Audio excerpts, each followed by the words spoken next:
पिताजी जल्दी चलिए, वरना मैं आज स्कूल में देरी से पहुंचूंगा।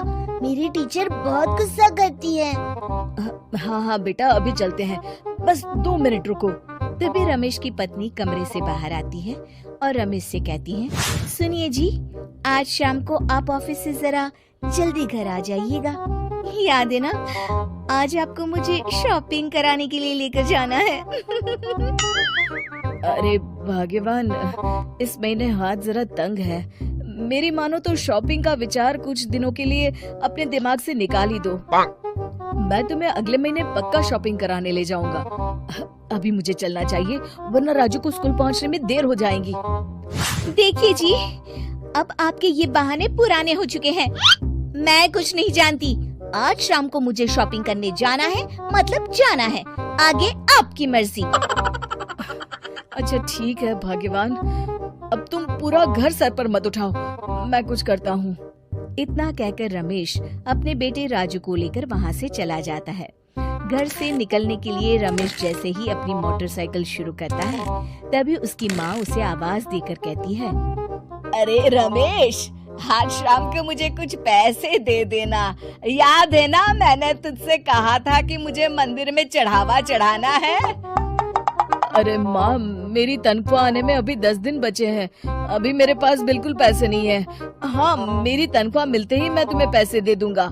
रमेश की माँ चिढ़कर कहती हैं, अरे तेरा दिमाग तो खराब नहीं हो गया?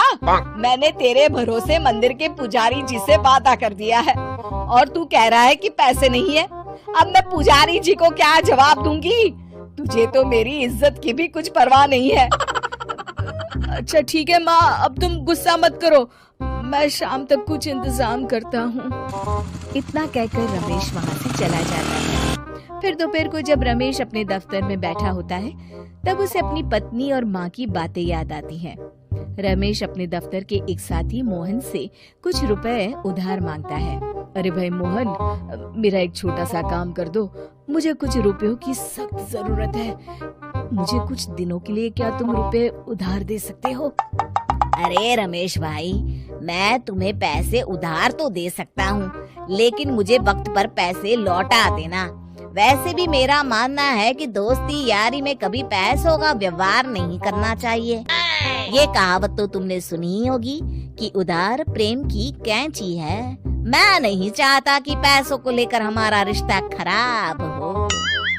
अरे मोहन, तुम बिल्कुल चिंता मत करो, मैं तुम्हारे पैसे वक्त पर लौटा दूंगा। फिर मोहन रमेश को पैसे दे देता है। शाम को घर आकर रमेश कुछ पैसे अपनी माँ को देता है और साथ ही अपनी पत्नी को भी शॉपिंग कराने बाजार लेकर जाता है। रमेश की पत्नी और उसकी माँ का स्वभाव जरूरत से ज्यादा खर्चीला होने के कारण दोनों हमेशा बेवजह पैसे खर्च करती हैं। फिर एक दिन, सुनिए जी, अगले हफ्ते हमने छुट्टियों में कहीं बाहर जाने का प्लान बनाया था। आपने पैसों का इंतजाम कर लिया ना? अरे अभी कहाँ, अभी तो मेरे पास बिल्कुल पैसे नहीं है। हम कभी और चले जाएंगे। देखिए जी, मैंने सभी सहेलियों से कह दिया है कि मैं बाहर घूमने जा रही हूँ। अगर मैं नहीं गई तो सब मुझ पर हंसेंगी। आप कहीं से भी पैसों का इंतजाम कीजिए जी। इतना कहकर रमेश की पत्नी वहाँ से चली जाती है। वहीं दूसरी तरफ रमेश की माँ भी तीर्थ यात्रा जाने की जिद करती है और रमेश से पैसे मांगती है। फिर अगले दिन रमेश एक सेठ से पैसे उधार लेकर अपनी पत्नी और बेटे को घुमाने ले जाता है और अपनी माँ को भी तीर्थ यात्रा पर भेज देता है। लेकिन जैसे ही रमेश अपनी छुट्टियाँ बिताकर वापस आता है, कर्जदार उसका जीना मुश्किल कर देते हैं। इतना ज्यादा कर्ज एक साथ अपने ऊपर देख रमेश काफी परेशान रहने लगता है। फिर एक दिन राजू की स्कूल की फीस वक्त पर न भर पाने के कारण रमेश को स्कूल में बुलाया जाता है। स्कूल के प्रिंसिपल साहब रमेश को सख्त हिदायत देते हैं कि अगर वक्त पर स्कूल की फीस नहीं भरी गई तो उनके बेटे का नाम स्कूल से काट दिया जाएगा। अपने बेटे की स्कूल की फीस भरने के लिए रमेश अपने दोस्त गिरधारी से कुछ पैसे उधार ले लेता है और स्कूल की फीस भर देता है। रमेश की माँ और उसकी पत्नी खर्चे और घर की जिम्मेदारी संभालते संभालते धीरे धीरे रमेश पूरी तरह कर्ज में डूब जाता है। और तभी एक दिन दफ्तर में काम करते समय रमेश की तबीयत अचानक बिगड़ जाती है। और वो बेहोश होकर गिर पड़ता है। उसे जल्दी से पास के एक अस्पताल में भर्ती कराया जाता है। रमेश के घर वालों को ये बात पता चल जाती है तो वे सभी अस्पताल पहुंचते हैं। अस्पताल के डॉक्टर साहब उन्हें बताते हैं, देखिए, देर रात तक जागने और जरूरत से ज्यादा काम करने की वजह से इन्हें चक्कर आ गया था।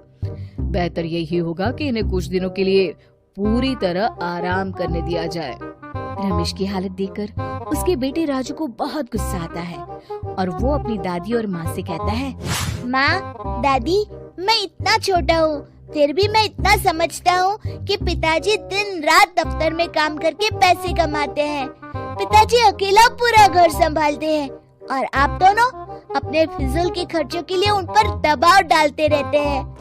आज पिताजी की हालत के जिम्मेदार तो आप दोनों हैं। राजू की समझदारी भरी बातें सुनकर रमेश की माँ और पत्नी को अपनी गलती का एहसास होता है और दोनों की आंखों में आंसू आ जाते हैं। फिर कुछ दिनों के बाद रमेश की तबीयत एकदम अच्छी हो जाती है और वो पहले की तरह अपने काम पर जाने लगता है। रमेश की माँ और पत्नी अब उसे किसी प्रकार की कोई तकलीफ नहीं देते और ना ही उससे किसी चीज की मांग करते हैं। फिर देखते ही देखते रमेश अपने कर्ज के सारे पैसे चुका देता है। उसकी जिंदगी पहले की तरह अच्छी हो जाती है और वो अपने परिवार के साथ खुशी खुशी रहने लगता है। शिक्षा, हमारे रिश्ते एक तराजू की तरह होते हैं जिसकी दोनों ओर जिम्मेदारी और समझदारी का वजन बराबर होना चाहिए।